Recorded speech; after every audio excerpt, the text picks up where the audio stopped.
All right, so now to a disturbing story out of Fairfax County. Police Chief Kevin Davis called the scene that we're about to tell you about a bloodbath. It is really hard to talk about. Early this morning, police say a man stabbed his daughter, his wife, and his son-in-law in the Mantua section of the county. They say officers interrupted the stabbing before shooting and killing the man. Yeah, so everyone in this family died except for the son-in-law, who is still in the hospital tonight.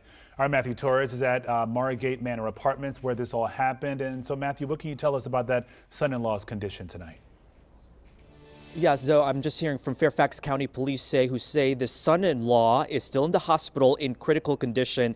At this hour, police are not identifying anyone involved in this incident, especially as investigators continue to conduct searches and collect evidence here on scene. They've been here since the incident after 5 o'clock this morning, focused on what's been described as a gruesome and chaotic scene from this bottom floor unit.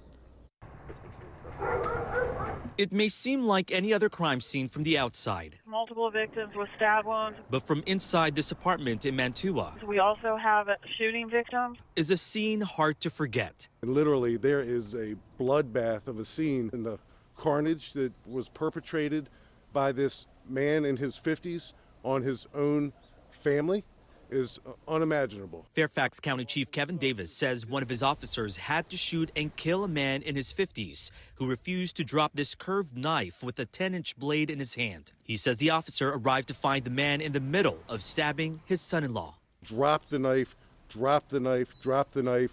Not only does he not drop the knife, but he still proceeds to stab the son-in-law. According to police, that man had just stabbed his own wife and daughter moments earlier. The son-in-law called 911 after hearing commotion from inside the apartment as he was clearing the snow from his car. The son-in-law goes back into the apartment, finds his wife suffering from stab wounds. We got a female covered in blood here, screaming out the door. His father-in-law is armed with that, and he is stabbing his wife, and then the father-in-law turned the knife on his son-in-law. This neighbor says he saw two bodies. He lives on the 3rd floor and heard the officer's gunshots. Bang, bang, and then that was it. Police say the younger couple's 1-year-old son was inside at the time and was not hurt.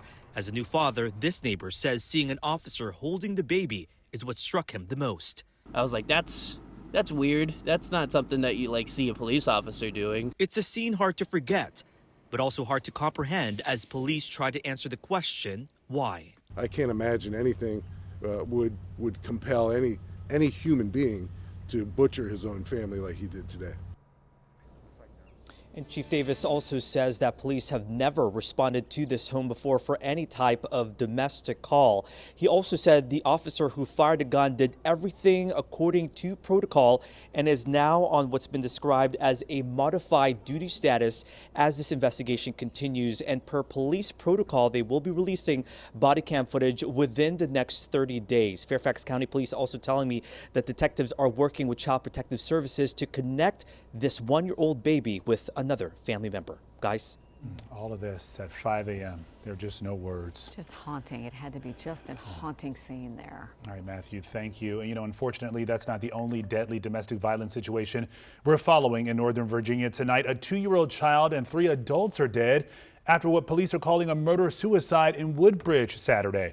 Police say the child's mother is believed to have killed her husband, mother-in-law, and son before taking her own life. Investigators say in this case, a motive is not clear. When we cover these kinds of stories, we like to remind people that there is help available. There are resources on your screen right now. The National Domestic Violence Hotline is 1-800-799-SAFE. You can also chat with someone live at thehotline.org or text the word START to 88788. These resources are available for families 24 hours a day, 7 days a week. It's important to share it and share it again.